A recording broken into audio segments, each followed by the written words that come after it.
CTV News at 6 with Hudson Mack. Good evening. Thanks for being here. We begin this hour at the BC Legislature, where the all-party committee that oversees the operation of the House and MLAs has egg on its face. The members from both sides of the House have been meeting today in an emergency session to deal with criticism from the Auditor General. In his report, he has thrown up his hands at the condition of the books. He's been trying to make sense of the record-keeping, or lack of it, for 5 years now. Well, today the committee sat down to try to fix the problem, but didn't want you to see how. Our Legislature reporter Stephen Andrew has the story. MLAs interrupt their summer break.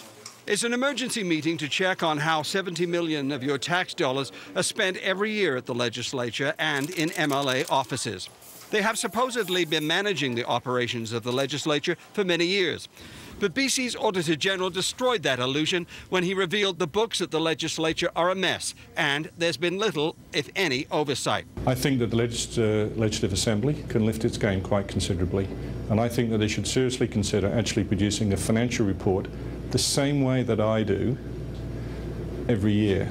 Liberal and NDP MLAs sit on the Legislature Management Committee, and since John Doyle's audit, the MLAs have been promising to be more transparent.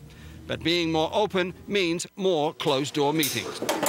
First of all, we've got to meet with the committee itself, and we certainly will be releasing a report after this meeting. So would you consider opening this meeting so we can see exactly the work that you should have been doing? Not at this point in time. What do you have to hide? What's going to go on behind? We don't have anything to hide, but... We haven't gone behind the door yet, Stephen. We'll find out when we get there. There's a lot of unanswered questions. That's why we're here. The committee says it will consider the Auditor General's report line by line. So far, no one is being held responsible for the accounting fiasco. Not at this point in time. Is that an option or a possibility? Are you looking at that? Well, certainly I've got to meet with LABC to decide what options we're going to take. But there are calls for Bill Barasoff, the man in charge of the Legislature, to resign. We're going to go in and hear how we got to where we are today, and then we'll have more to say when we're finished.